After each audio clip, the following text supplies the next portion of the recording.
Eh coucou!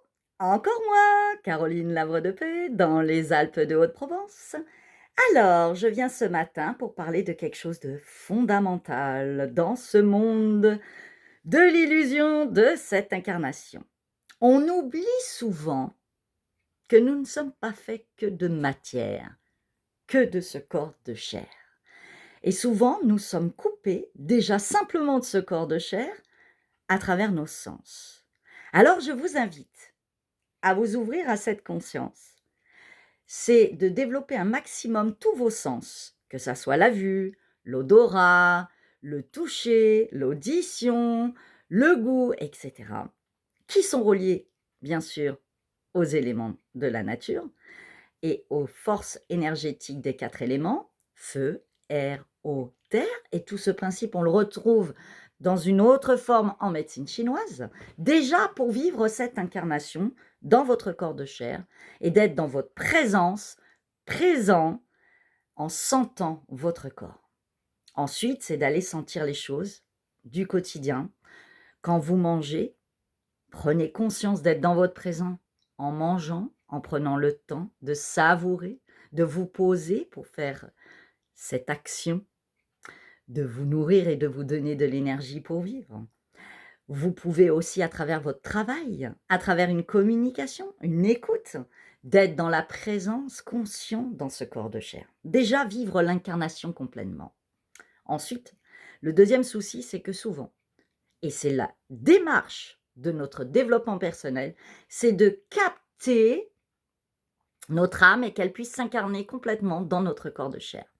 Donc, il n'y a pas que la matière, il n'y a pas que le corps de chair, il n'y a pas que ce cerveau qui veut tout contrôler, tout maîtriser. Faites très attention à l'illusion.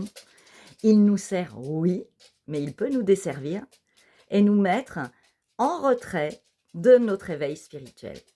Car s'il empêche la connexion avec l'âme qui doit complètement vous habiter et vous guider, vous aider et être dans tous ces ressentis, même invisibles, et capter les connexions et informations de l'invisible, de la conscience de l'énergie de vie, eh bien, ça va être compliqué.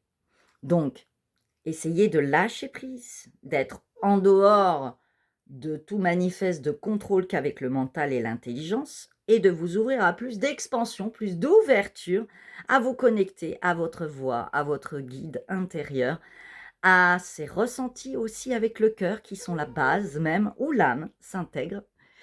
Et ensuite, quand vous aurez fait tout ça, il y a cette connexion avec la conscience du tout, avec cet Akash, avec cet esprit divin, comme on dit, avec cette voix au-delà qui se relie en interconnexion avec vous, le céleste, et toutes les sphères dimensionnelles qui vont avec.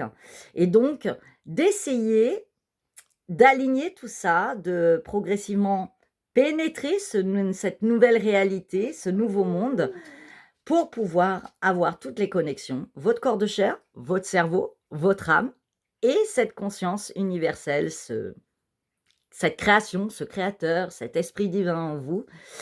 Et tout ça, pour finir, en conclusion, et aussi de vous aligner avec ce que vous pensez, à ce que vous mettez en place dans le verbe et dans vos actions.